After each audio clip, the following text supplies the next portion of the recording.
Bem, muitas vezes a gente pega um aero da Prefeitura do Rio ou de outras prefeituras feitos em outros softwares que não são o AutoCAD.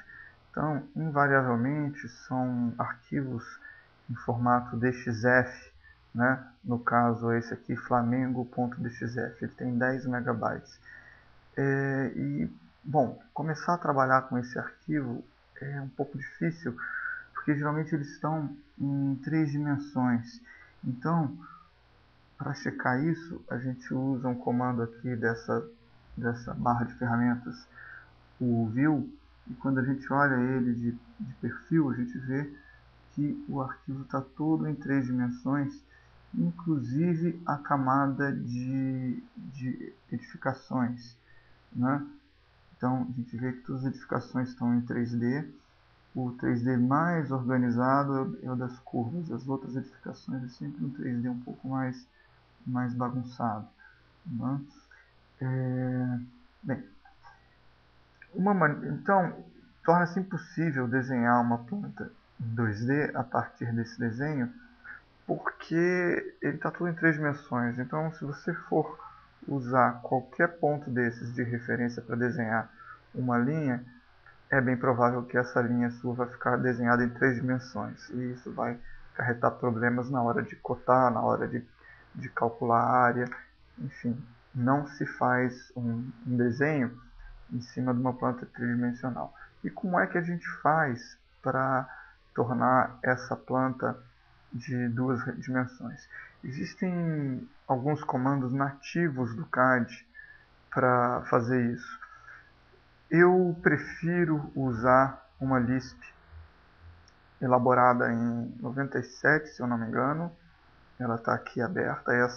Esse é o arquivo da Lisp aberta. É a Lisp Flatten. Foi feita aqui, está aqui em maio de 99, a última versão dela. Está aqui o autor dela. Né? Se eu não me engano, o CAD, as versões atuais, já tem um comando chamado flatten. Eu já experimentei usar esse comando e não gostei muito do resultado. Então, geralmente, o que eu faço é pego esse arquivo que está disponível na internet, eu vou fornecer ele para vocês, copio ele para a memória do computador, para de transferência, e vou para o AutoCAD. No AutoCAD, eu digito o comando appload, né? E aí, o appload, né? Tá ele aqui, ele abre essa tela aqui para mim, né? Eu já tenho a minha Lisp aqui, a Flatten, mas vocês vão ter que clicar aqui com o botão direito e colocar um colar. Aí vocês vão passar a ter essa Lisp dentro dessa pasta de suporte do AutoCAD, né? Cliquem no botão Load para ele carregar essa Lisp, e também certifiquem-se de que vocês vão estar com esse botão ativado. Né? O Add to History vai fazer com que vocês não precisem dar o comando appload toda vez que vocês ligarem o AutoCAD. Bem, então, o nosso foco aqui, o foco da minha turma de introdução ao projeto de arquitetura 2008-2 é o Palácio do Catete. Né? Antes de prosseguir aqui, eu tenho que fazer uma crítica ao trabalho da turma. Né? Na verdade, aqui eles pegaram um aero que eles mostram inclusive o Morro da Viúva.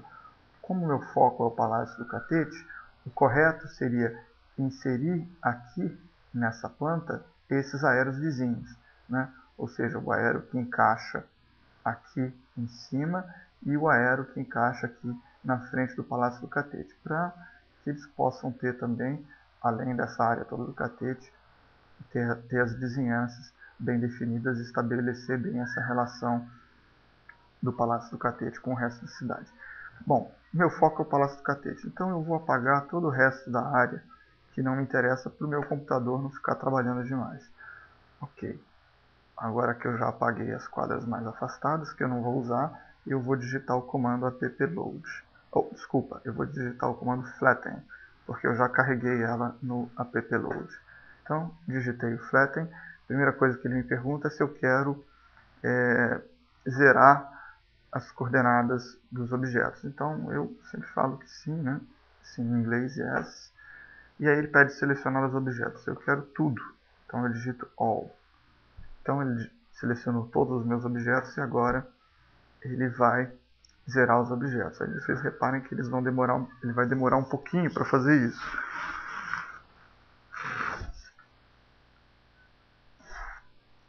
Então, pronto, ele já zerou todos os objetos. Agora, quando a gente olha o desenho de perfil, está perfeito, ele ficou tudo numa linha só. Agora eu posso continuar o meu trabalho. Bem, o outro ponto dessa aula é a gente conseguir colocar dentro desse desenho uma imagem que vai me ajudar a melhorar a minha base de trabalho em CAD. Bem, o Palácio do Catete, né, os jardins dele são como se fosse uma floresta. Então, como esse desenho foi feito em cima de uma foto aérea, em cima de uma planta cadastral, que é desenhada a partir de uma foto aérea, ele não me mostra nenhum dos caminhos aqui do Palácio do Catete. Isso é muito frustrante, porque para a gente que vai propor um objeto nesses jardins, a gente precisa da planta com os caminhos. Então, um dos alunos, a Fernanda, forneceu uma imagem que ela coletou da internet, que é essa imagenzinha pequenininha daqui, sem nenhuma... a precisão dela é muito pequena, mas ela já serve como base para eu começar o desenho marcando as árvores e principalmente marcando os caminhos, né? Aqui eu consigo ver todos os passeios aqui do Palácio do Catete. Então, vamos colocar essa imagem na minha prancha de CAD, né? Bem, as versões novas do CAD já é possível eu simplesmente arrastar a imagem para dentro do desenho de CAD. E é isso que eu estou fazendo aqui agora, né? Primeiro eu arrasto, depois eu defini um ponto de inserção da imagem e agora eu vou definir uma escala. Isso não vai me importar muito porque, lógico, ela vai estar fora de escala, né? Bom, tá aqui a imagem. O que eu preciso agora é fazer com que ela fique na mesma orientação do desenho de CAD e fazer com que ela fique na mesma escala. Então, primeiro eu vou orientar ela corretamente. Eu vou usar como ponto de referência essa quina daqui do palácio, né? Que está aqui, né? Aqui é meio fio, aqui é o perímetro do parque. Então, vou usar o perímetro do parque como referência. Então, vamos lá. Eu vou mover essa imagem para aquele ponto, né? Ok. Repara só que ela sempre fica sobre as linhas, né? Então eu clico sobre ela e dou o comando DR ou Draw Order. Fala para ele colocar por baixo das linhas. Pronto, né? Vou ter que fazer isso várias vezes durante o trabalho. Agora vou dar o comando Rotate, né? Rotate, qual que é o eixo da rotação? O eixo da rotação é esse ponto aqui.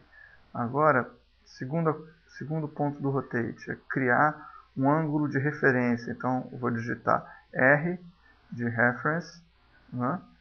E aí eu vou selecionar a origem do eixo de rotação e essa direção aqui, que é a direção do limite do jardim, né? E vou encaixar ela direitinho sobre a direção do limite. Agora, para finalizar, eu vou usar o comando Scale, né? SC Scale, selecionar de novo a imagem, clicar sobre a origem, né? Sobre o ponto de referência. Agora, de novo, eu tenho que dar uma referência. A referência é 1 metro? Não. A referência é a origem e esse ponto até o Palácio do Catete. Então, vou usar aqui o nearest, né? Tá aqui na imagem a fachada do Palácio do Catete. Opa, fiz bobagem. Undo. Ups, undo, pronto. De novo, scale, né? Aqui, origem, reference. Esse e o nearest. Né? Tá aqui a fachada do palácio, agora sim. E aqui a fachada do palácio. Pronto. Então, dá para ver que ele encaixou muito bem, né? Tá, a imagem está praticamente batendo. Agora que eu tenho um desenho em 2D e que eu tenho a imagem encaixada direitinho, eu posso desenhar sobre essa imagem, fazer um desenho mais detalhado dos jardins, mostrando os passeios, mostrando todas essas coisas, e aí a minha turma de introdução ao projeto vai poder, em Paper Space, fazer uma ampliação boa da área onde eles pretendem implantar o tema deles, que é uma brinquedoteca. Né? Então, é isso, como tornar em duas dimensões um arquivo oriundo da prefeitura, né, que sempre vem em 3 dimensões, e como inserir uma imagem em escala nesse desenho de CAD. Uma última dica em relação a esses arquivos de CAD é um comando porque essa imagem, quando a gente salva o arquivo de CAD, essa imagem é um arquivo relacionado a esse arquivo de CAD. Ela não está dentro do arquivo de CAD. Né? Ela é uma imagem anexada ao arquivo, é uma referência externa ao arquivo. Então, quando eu uso esse comando aqui, olha, external reference, né, ele vai me mostrar que eu tenho aqui um arquivo mãe, que é esse arquivo chamado Flamengo, e eu tenho uma imagem que está anexada a ele, né, mas ela não está dentro desse arquivo. Então ele dá aqui o status dela, né, de carregado, o nome do arquivo, imagem 1, e aonde ele está. Né? Bom, isso aqui é um problema porque se vocês forem gravar esse arquivo de CAD e levar para um outro computador ou enviar por e-mail, vocês não podem só enviar o arquivo de CAD em si. Vocês têm que enviar também a imagem. E se vocês já tiverem uma configuração de penas, tipo um arquivo CTB que diz que tal pena é preta, tal cor é preta, deve ser impressa na cor preta e com tal espessura, né? Você também tem que enviar esse arquivo. Então tem um comando que facilita tudo isso, que é o iTransmit. Né? Tá aqui ele escrito. Ele avisa que a gente tem que salvar o arquivo antes, eu vou dar um OK. Né? Então aqui iTransmit junto com um Quick Save, seguido de um Quick Save. Vocês podem fazer o Quick Save antes de dar o iTransmit também. Né? Então, assim, ele tá pedindo porque esse arquivo, quando eu abri ele era um DXF. Ele estava me pedindo para salvar o arquivo como DWG também. Eu vou gravar ele como DWG. Né? E agora sim vem o iTransmit. Então, create transmittal. Né? Aqui ele está mostrando os arquivos que a gente está usando. Né? Como eu não especifiquei nenhum arquivo .ctb para cá, ele não está me mostrando isso, mas aqui já está a imagem, né? O arquivo JPEG. Então eu vou dar um OK. E na pasta onde eu estava trabalhando, ele vai salvar um Flamengo, aí ele acrescenta esse sufixo standard.zip, ou seja, é um arquivo .zip. Né? Então, quando eu venho aqui no meu Explorer, eu vejo aqui o arquivo original, né, que era um DXF de 10 MB, depois o DWG, que eu salvei em seguida, que ficou um DWG de 1.5, e aí o arquivo que eu vou usar para enviar por e-mail ou colocar no pendrive, enfim, né, que é o flamengo.zip. É um arquivo zipado. Dentro dele a gente tem o DWG, a gente tem esse arquivo, que é um arquivo de fontes, um TXT que descreve o que ele fez, né, e a imagem em JPEG. Então, isso é muito importante na hora que vocês forem transmitir esse arquivo.